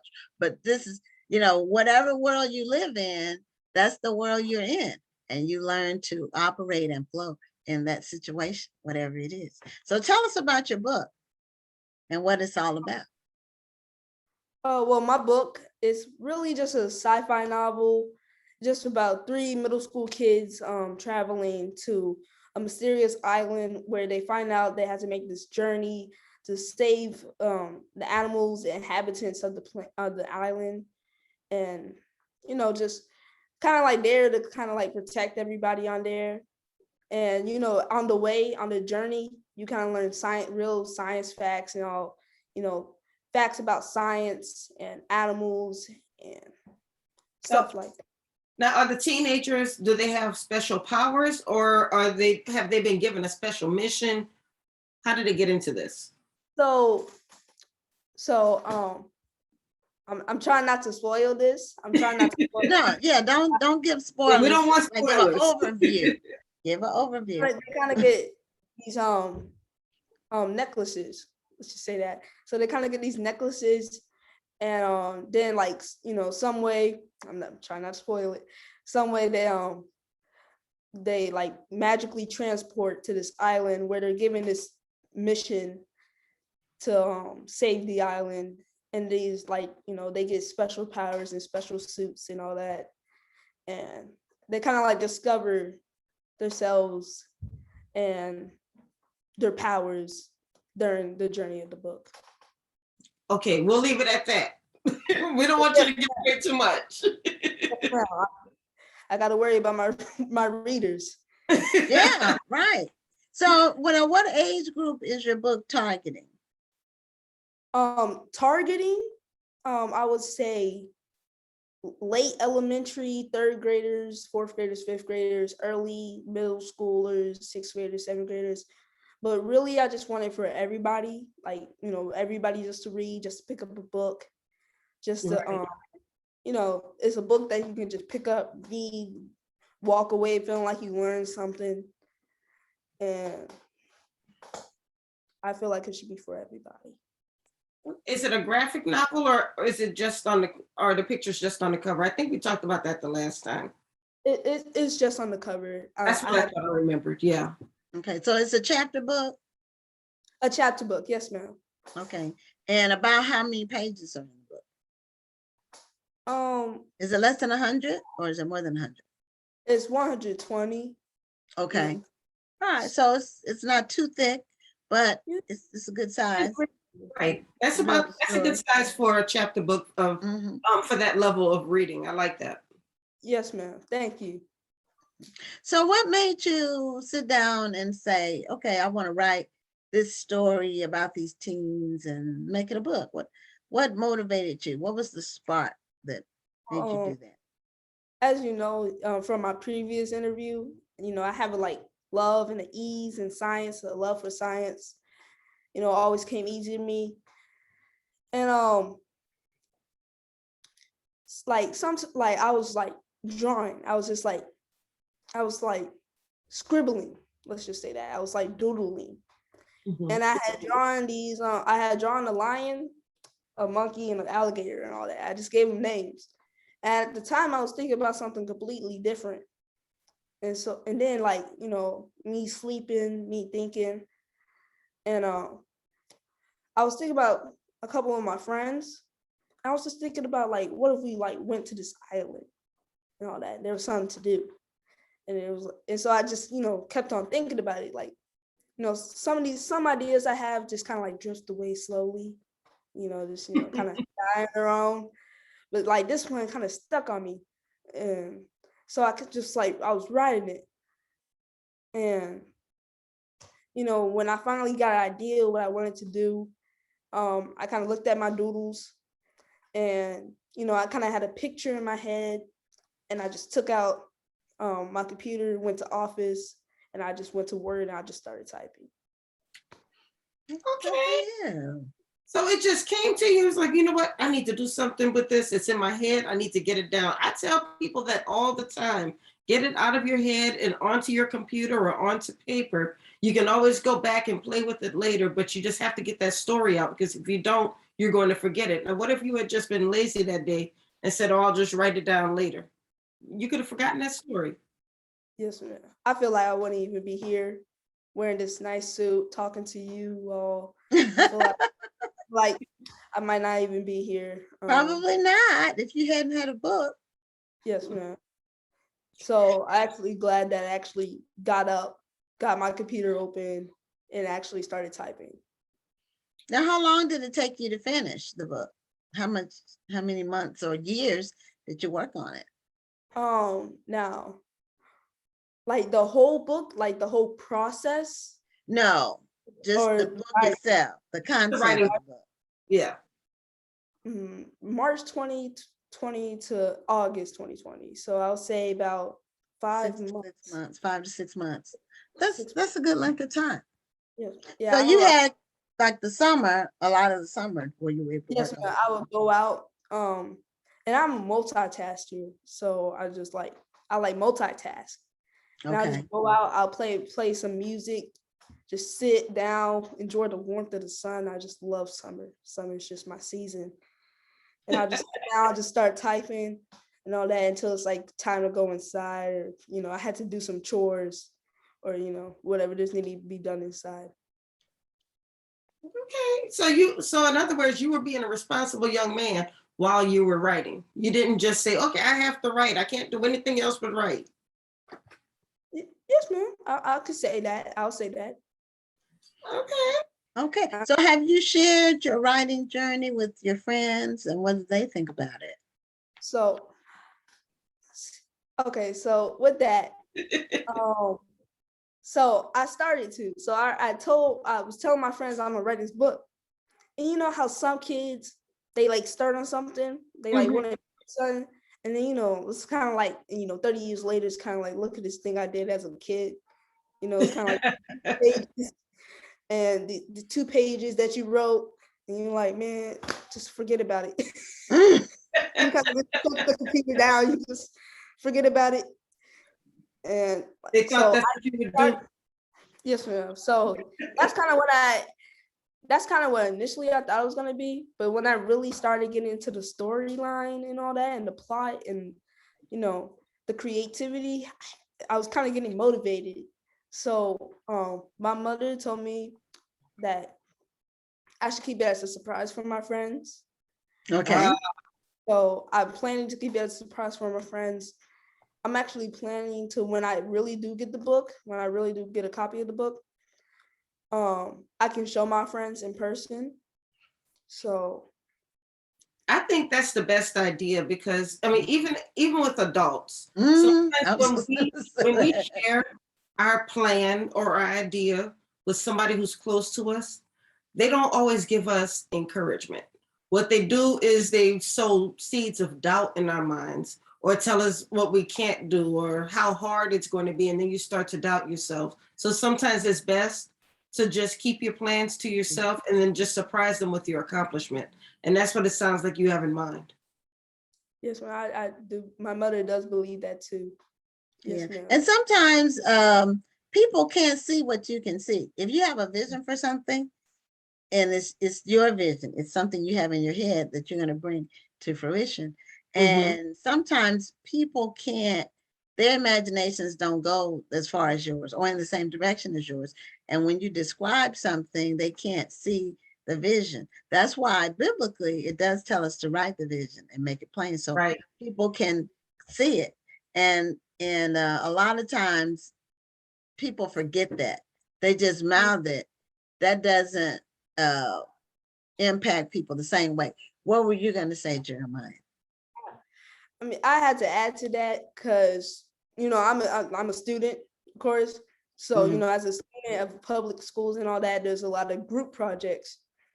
And, you know, you always have to compromise. Like sometimes when somebody has that good vision, good thing, you also have to worry about, oh yeah, the other students over there. You know, you had that great plan that, oh yeah, I'm gonna get an A on this.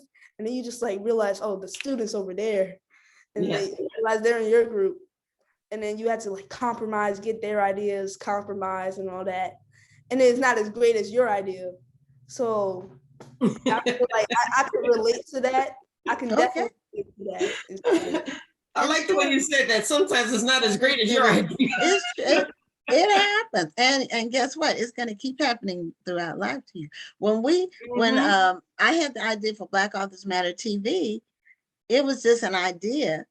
And then, but I asked God for an idea during the pandemic. I asked God for a creative idea to continue to promote authors and books. And then I just had like the skeleton for it in my mind. I wrote some of it on paper. And then I emailed or texted Rhonda, or maybe I called her. I can't remember. And I asked her what she thought. I did one of them. And I said, what do you think about this? And would you be willing to do it with me? And she didn't hesitate. And so it was about a month from idea to the live show. So I feel that's amazing. You know, yeah, it was about 1 month because I knew I needed some kind of graphics, or I needed, you need a visual. So I have a good team, graphics, and we had to have some good guests.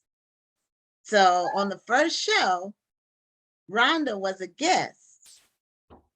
And then we were supposed to, and I want to give you this information so you can know sometimes things evolve into something that you have to be flexible and be able to flow with the flow.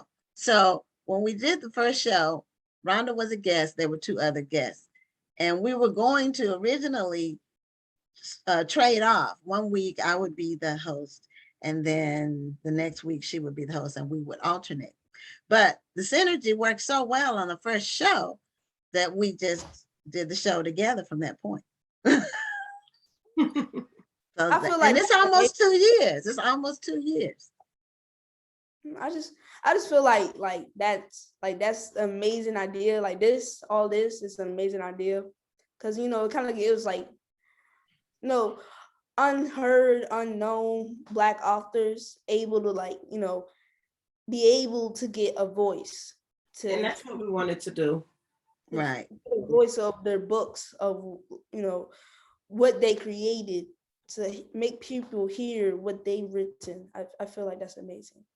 I feel like Thank you so much. We appreciate that. But now I know you have some plans once your book is out, because we've already posted the link for anybody who's looking for it. We've posted the link so you can go in and pre-order this young man's book. He needs your support. But now let's say the book is out. What is your next plan? Do you want to write more books? Do you want to use this book to maybe create some more platforms? What are you planning on doing? So I have plans for making this one book, just this one book, a sequel. I mean, not sequel, a series. Sorry, series. Okay. Yes. All right. So I'm probably have 9-10 books. I'm gonna write this about 120 pages each. So I'm 9 or 10 books. Okay, that's a serious series. Yes, ma'am. That could be a TV show. It could be a movie. Yeah, animated show. Yeah. I can look forward to that. I'll be I can't find a word, but you better speak that into existence. But I also look forward to writing other books because science isn't just the only one topic I want to hit. Okay. And I also want to hit on maybe like racial issues or maybe growing up as a kid. And I also want to, because I feel like I feel like kids relate best to realistic fiction because it makes you feel like there could probably be somebody out there going through this in the world. Absolutely. Okay. That's why I feel like kids, especially teenagers, well, I know this for me. I relate to realistic fiction more than like nonfiction books because I feel like this happened to somebody. It might not happen to me, but realistic fiction, it makes me feel like this could happen to me. This could happen to like it's somebody you can connect with. You want your readers to connect with your characters and feel like maybe they're one of them, right? Yes, ma'am. I like now, who are the teenagers in your book? What are their names? So I have Jerome in the middle. He's in the middle. Okay. Yellow armor and all that. He's the protagonist or the main character in this book. Okay. Then I have Mike. He's over here. He got the little green suit. And this is Marcos. And he's the trench coat. It looks like Jerome has the most swag, huh? I'm not sure I could tell who has the most swag. My artist did a great job. His name is Adrian. He did a great job drawing, so I really can't tell who has the most swag. I mean, they all. I do want to know this because I'm listening to you speak, and you use all the right terms when it comes to writing and it comes to your characterization. Did you do any studying on how to create a book or how to write a story before you started writing, or did you learn as you went along, or were you just really paying attention in English class? That's a good question. So I do good in English class. I mean, I normally like it, as you can tell, when it comes to fiction. When it comes to the fiction section, when they like write a short story, I'm the first one to turn it in. Right. Okay. So I could say that. You could say that, but sometimes, like, when I'm just bored, sometimes I just like question myself. I don't know if it's a good thing or a bad thing. Sometimes I just look up WikiHow or Wikipedia, Safari, how to write a book. Just type it, how to write a book. It's a man after my own heart. Yes. I just see other people and see like what a good plot line is. So I mean, I wouldn't really know how to answer that. I wouldn't really know how to answer that. I will tell you this, I don't care how many books you write, never stop learning, because no matter how many books you write, there's always something else that you can learn. I like to look for different ways so I can improve. Every time I write, I want the next story to be better than the last. And that should be your goal. So in order for you to do that, to make the next one better than your last one, you have to continuously learn. Learn different ways of doing your characterization. Learn grammar. We have one of the hardest, believe it or not, we have one of the hardest languages to learn in the world. So many people speak English, but it's a very hard language to learn. And because of that, many people who do speak English often get grammar wrong. So that's why it's always good to continue to study so you can strengthen your skills. And that's something I try to pass off to the authors I work with quite a bit. You know, let's continue to learn. So that's what I want to pass on to you, is just continue learning, never stop learning, and never stop improving, because it looks like you have a great foundation so far. Yes, ma'am. And something else too, it's good to read books. You know, some authors that I run into say, well, I don't really read other books. Well, shame on you. That's what I don't say that to them, but you know, I can always learn something from reading someone else's writing. I'm reading a book right now that is really, really well written. It's an author that's been on the show. I'll talk about it next week, but it's an author that's been on the show. It's her first novel. And I picked it up after trying to read 2 or 3 other books. I just couldn't get into them. They just weren't grabbing me. And then I picked up this book. I had it on my to be read shelf, and she grabbed me from first to couple pages, and the story just is very well written. So you can always learn from other authors' writing, not plots, not like that, not the story itself, just the way the story flows, the way that they're able to develop the characters and that kind of thing. Right, their writing style. And not everybody's going to be the same, but some people, long-time writers get into a formula, and then everything they write is formulaic, and it's not as interesting. You can tell kind of when they get into the formula mode, when there's no longer the passion there. So try to keep the passion in your writing. That's some advice I would give you. I feel like the books we read, the type of books we read, like for writers, us writers, it kind of like reflects into our writing. Like I have a lot of sci-fi and realistic fiction novels in my bookshelf. Okay. You know, predominantly my books, you know, but my family likes to read them. So I feel like that kind of reflects that type of style, kind of reflects into my writing. So like that goes for all authors.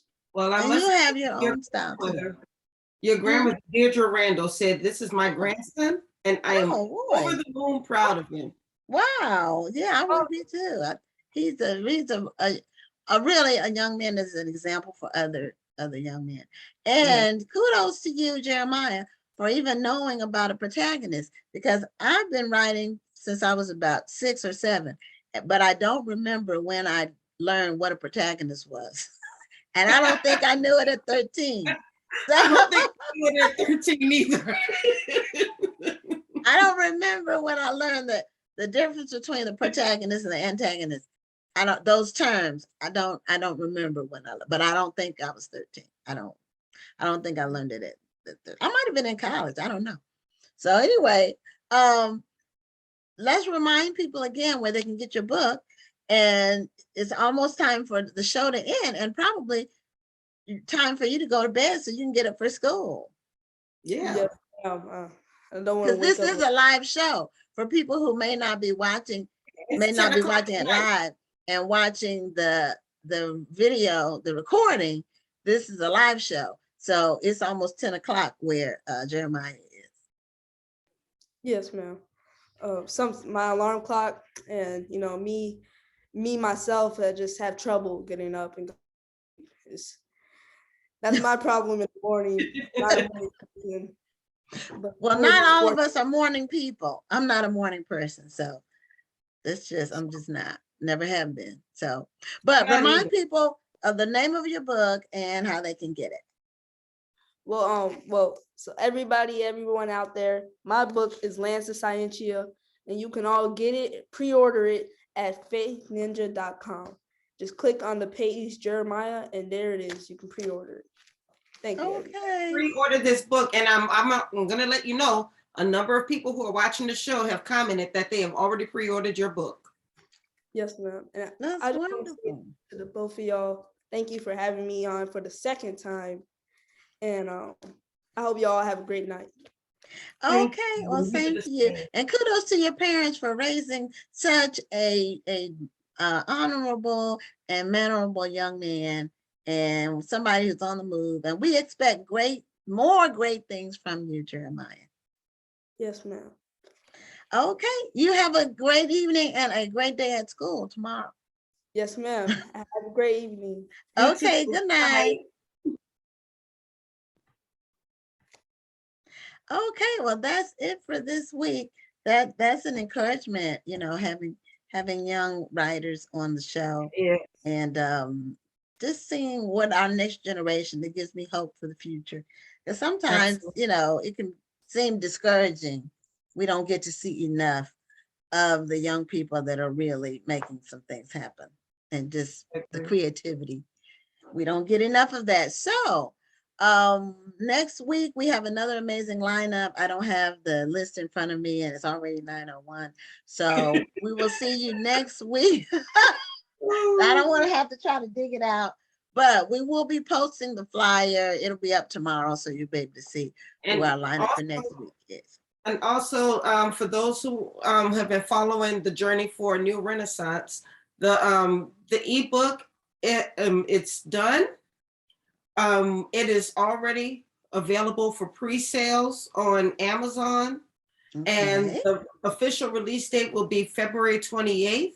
And on that day, which is a Monday, we are going to have a virtual launch party so we can celebrate the book.